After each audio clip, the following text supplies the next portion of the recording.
Deon, it was such a pleasure to see this movie. This is not a film that we typically see from black directors, not that we're limited, but it's a very heavy storyline to tackle with human trafficking. What made you want to make this film in particular? My daughter. I had no clue I would ever do a movie about trafficking. And you're right, it is one of those films you would not think an African-American filmmaker would make. But I got a letter in the mail and then an email where they were telling me that kids in my area were being trafficked.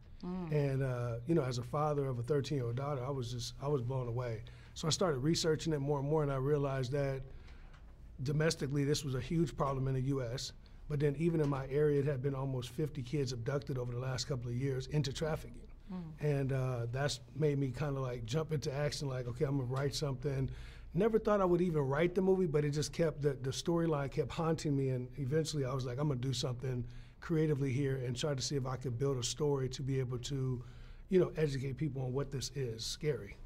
Watching the film, it really touches upon the fact that it could touch anyone from Bria, who's a journalist, that's right, to the your other female lead who is a kept woman. It could touch anyone at any time. How did you determine, how did you shape that message that it could touch anybody at any time? Well, here's what's really, really cool about Traffik. When you think of horror movies, right? If you go to the movies and you see, oh, I'm gonna go see Freddy Krueger, right? And you see Nightmare on Elm Street, then Freddy Krueger is the monster. Friday the 13th, Jason's the monster. What I tried to do in Traffik was I wanted to build a story, and I wanted trafficking to be the monster. So being able to take the 4 characters and drop them into a world where they all have, you know, all flawed characters.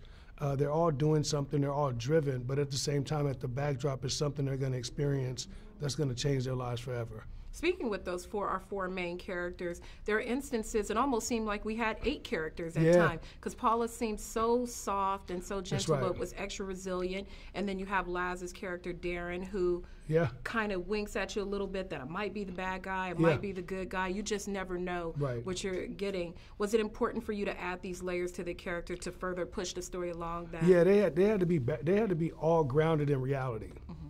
And Paula's character was, you know, most important to the storyline because it was her journey that we were going to follow from beginning to end. And she had to figure out a way to find a medium that would allow you to actually like her, root for her a little bit, but then at the same time, at times you're like, okay, is she too driven? But like everything else, through the story, you understand what she's going to go through, and ultimately, as a journalist, she's going to live the night to be able to write this story, right? And I thought all of them combined were fantastic in terms of what they brought to the story, but it was really like a gumbo effect on set where we were all like, okay, how does this feel, Laz? You know what I mean? And Laz, let's be you. Like, we know that guy.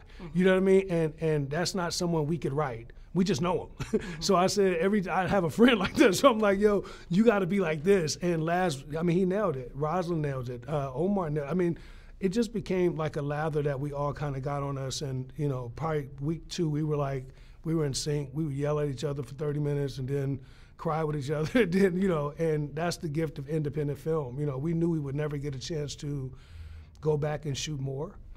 So we left it all on the floor. All right. Yeah. Thank you so much. Thank you. You are great. Thank you.